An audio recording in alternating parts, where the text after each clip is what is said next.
Hace apenas 3 días, amadísimos hermanos, celebrábamos la fiesta del Corpus Christi para dar cabida a las alegrías de la institución, el día del Jueves Santo, tan veladas por la inminente pasión y muerte del Salvador. Y en este domingo la Iglesia quiere volver sobre este gran y consolador misterio, solemnizándola y animando a las procesiones por las calles de los pueblos para acrecentar, aumentar la piedad del pueblo cristiano. Para tal fin, me gustaría hacer en este día unas reflexiones sobre este misterio y considerar, en primer lugar, el dato revelado, en segunda instancia, la doctrina de la Iglesia, en tercer lugar, los errores contra la Santísima Eucaristía, para por fin concluir con un pensamiento mariano. En primer lugar, decíamos la revelación. ¿Qué encontramos en las Sagradas Escrituras al respecto? Pues las enseñanzas de nuestro Señor han sido muy claras y explícitas. Acabamos de escuchar un breve relato en el Evangelio de San Juan, capítulo 6, que me gustaría ahondarlo un poco más. Así pues, el texto más amplio nos dice: yo soy el pan de vida. Vuestros padres comieron en el desierto el maná, pero murieron. He aquí el pan que ha bajado del cielo para que uno coma de él y no muera.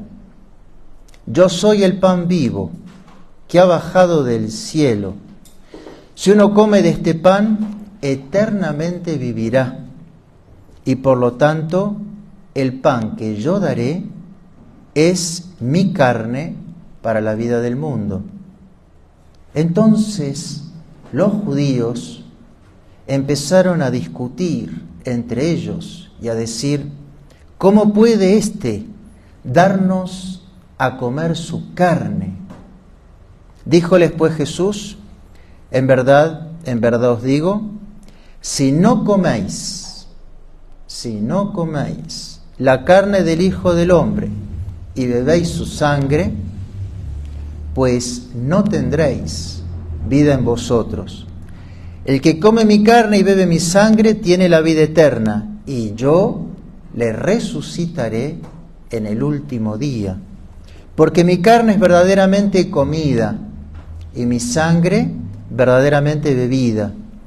El que come mi carne y bebe mi sangre en mí permanece, y yo permanezco en él. El que come mi carne permanece en mí. De la misma manera que yo he sido enviado por el Padre que vive, vivo por el Padre, así pues el que me come vivirá también por mí. Para concluir, este es el pan bajado del cielo, pero no como aquellos que lo comieron, nuestros padres, los cuales murieron. El que coma este pan eternamente vivirá. Qué coraje, qué audacia decir una cosa si fuera falsa. Qué tranquilidad y qué serenidad la de nuestro Señor, sabiendo que se iban a escandalizar, para afirmar, para dar a conocer, para revelarnos esto que Él iba a hacer, que no solamente tendría consecuencias en la tierra, sino en la vida futura. Y en la última cena, luego de haber compartido con los apóstoles, Él va a instituir el sacramento con estas palabras: este es mi cuerpo y esta es mi sangre. Así pues, nuestro Señor, como lo hemos escuchado, no hace sino hablar claramente de la necesidad de alimentarnos de su carne contenida en la Santísima Eucaristía, si es que queremos entrar en la gloria eterna. Y tan es así, que no lo hace en un lenguaje figurado, sino explícito, por lo cual el apóstol de los gentiles advierte el castigo que uno sufrirá si se acerca a recibir la Santísima Eucaristía estando en pecado. Y es el pasaje que hemos citado en la epístola del día. El apóstol nos dice: cualquiera que coma este pan y beba el cáliz del Señor indignamente, será reo del cuerpo y de la sangre del Señor. Entonces, examínese a sí mismo cada cual, y así como de aquel pan y beba de aquel cáliz, porque quien lo come y bebe indignamente, se come y bebe su propia condenación, no haciendo el debido discernimiento del cuerpo del Señor.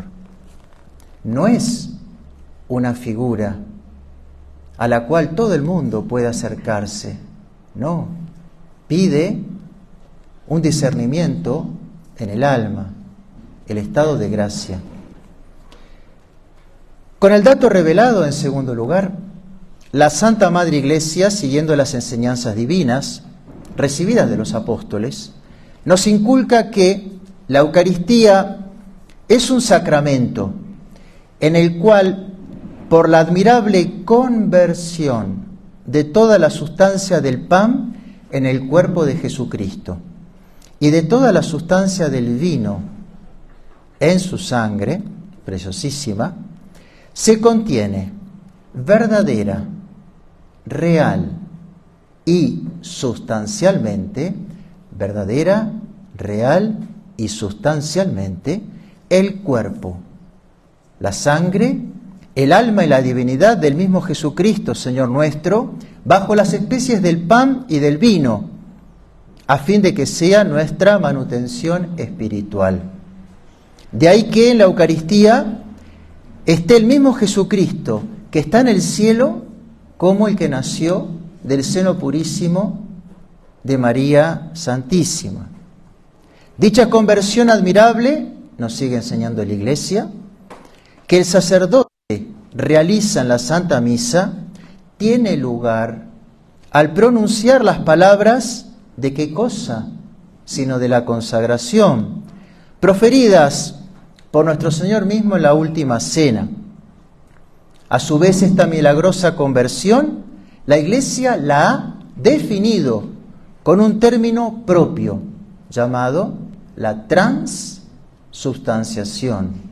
Léase, el cambio de la sustancia del pan por el cuerpo, la sangre de nuestro Señor Jesucristo.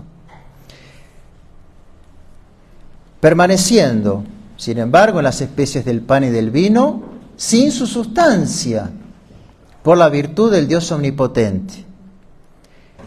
Si bien en virtud de las palabras de la consagración de la hostia está el cuerpo consagrado, así como por las palabras de la consagración del cáliz está la sangre, por la concomitancia, ahí donde está el cuerpo, está también la sangre, el alma y la divinidad. ¿Por qué? Porque nuestro Señor está todo vivo, todo entero en el cielo. Para concluir, por esa misma omnipotencia divina, está en todas las hostias consagradas, así como está en todas las partículas, ya que cuando se parte la hostia, cuando se la fracciona, no se parte el cuerpo de Jesucristo, sino solamente las especies o accidentes del pan.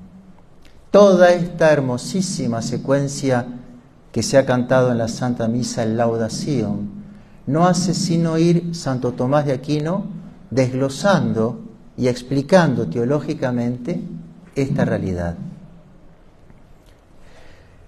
La doctrina tan clara y explícita de la Iglesia, en tercer lugar, y las enseñanzas constantes de la tradición han sido muchas veces explicadas a lo largo de los siglos por los concilios y los romanos pontífices.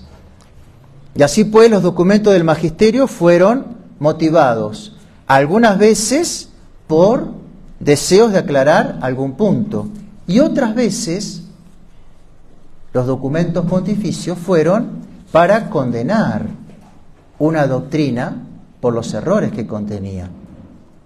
De ahí entonces que podamos llegar a nuestra tercera consideración del día. ¿Cuáles fueron los principales errores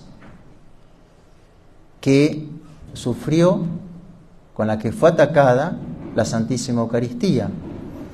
En la antigüedad cristiana, haciendo un breve resumen, las herejías fueron la de los docetas, la de los gnósticos y la de los maniqueos, sobre todo de estos tres. Partían de un supuesto falso. ¿Cuál era? Que como nuestro Señor Jesucristo no tuvo un cuerpo real como el nuestro, sino un cuerpo figurado como fantasmagórico, entonces no podía estar con su cuerpo real en la Santísima Eucaristía. De un principio falso había una conclusión lógica que la Iglesia lo condenó. Pasaron los siglos y en el siglo XI tuvo lugar Berengario de Tours, famoso hereje, que negó este dogma, considerando a la Eucaristía solamente como ¿qué? Como un símbolo, como un recuerdo, y nada más que eso, como una figura, como una semejanza, pero no algo más. Entonces, la Iglesia no pudo dejar de reprobar esta verdad que sostiene ella y que contrariaba este hereje. En el siglo XVI, ya para ustedes mucho más fresco, aparecerá ¿quién? El mayor heresiarca que tuvo la Iglesia, ese sacerdote agustino llamado Martín Lutero, que enseñó otra herejía, la consubstanciación. ¿Qué significa? Que habían dos sustancias al mismo tiempo, como una impanación. Estaba la sustancia de Cristo conjuntamente con la sustancia del pan, pero solamente durante la celebración. Una argumentación caduca de sostén ni siquiera filosófico cayó bajo la condena. Atrás de él, Zwinglio, el famoso hereje de Suiza, que él va a hablar de meros símbolos en la Santísima Eucaristía. Pero por fin el tercero, Calvino, allá por Francia, que va a venir a ser el punto intermedio entre estos dos herejes, entre Lutero y Zwinglio, y va a sostener que había solo en la Eucaristía una presencia dinámica. Él la llamaba per virtutem, a través de la virtud. ¿Y en qué consistía? En que al comulgar los fieles solamente recibían una virtud de su cuerpo glorificado en el cielo.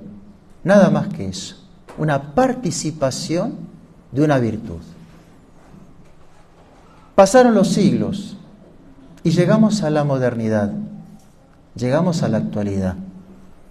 Y nos encontramos hoy con la herejía del modernismo, la pérdida de la creencia de la presencia real. Y esto se manifiesta tanto doctrinalmente como litúrgicamente. Doctrinalmente porque todos, con una enorme pena, no podemos sino taparnos los oídos, sentir y dolernos la cantidad de opiniones sobre la Eucaristía heréticas que pululan por doquier y pareciera que todas tienen derecho de ciudadanía. Litúrgicamente, ¿cómo se contraría esta verdad de la transubstanciación? A través de la modalidad de la celebración de la Santa Misa, en donde el celebrante ya no tiene más los dedos unidos con el riesgo de que una partícula pueda caerse, incluso al piso, con la comunión entregada por los laicos, con la carencia de la purificación de los vasos sagrados y por supuesto la del celebrante, con la comunión de pie, con la comunión en la mano, con el rito simplificado y tan pobre, cuando se cae una hostia al piso, cómo se debe levantar, ya olvidándose prácticamente de la purificación de las partículas. Hoy, con inclusive las máquinas expendedoras metálicas aparecidas con el COVID para evitar el contagio y que se han propuesto para dar la comunión. Hoy, cuando hemos visto la utilización de harinas o de tamaños de la Eucaristía semejantes a una pizza, todos estos abusos litúrgicos parecieran que hoy tienen derecho de ciudadanía y se pueden utilizar y se puede hacer y Dios no lo ve con desagrado. Hoy, por fin, cuando vemos que ya no se predica sobre el pecado, ya no se predica la necesidad de estar en gracia de Dios para acercarse a comulgar, ya no se predica la necesidad de confesarse. Hoy, cuando llega este momento en la misa, la gente se levanta, va y recibe la comunión, cada cual con un estado de alma, cada cual con una modalidad diferente. ¿Qué está pasando en nuestra Santa Madre Iglesia? Por eso, mis queridos hermanos, y como conclusión, ¿cuántas profanaciones no dejamos de ver a lo largo de la historia de la Iglesia? ¿Y cuántas estamos viendo y sufriendo hoy en la actualidad? Como dice esa hermosa oración reparadora, ojalá, sí, ojalá nos fuera dado lavar tantos crímenes con nuestra propia sangre. Salgamos entonces hoy a las calles con este espíritu reparador, con este deseo de dar testimonio de nuestra santa fe católica, la única verdadera, con este testimonio en el que creemos en la presencia real, espiritual y sustancial de nuestro Señor Jesucristo en la Santísima Eucaristía, confiando que nuestro testimonio no solo va a hacer bien a nuestras almas, sino también va a poder ayudar a todos aquellos que se crucen por la vía pública y que estén bien dispuestos para elevar sus almas a Dios, para tener la esperanza de que no está todo hoy en la Iglesia perdido. Y que la Santísima Virgen María, nuestra Madre del Cielo, nos inflame el alma tal como ella la tenía cuando pensaba y se preparaba cada día a recibir la Santa Comunión de manos de San Juan, el discípulo amado. Ave María Purísima.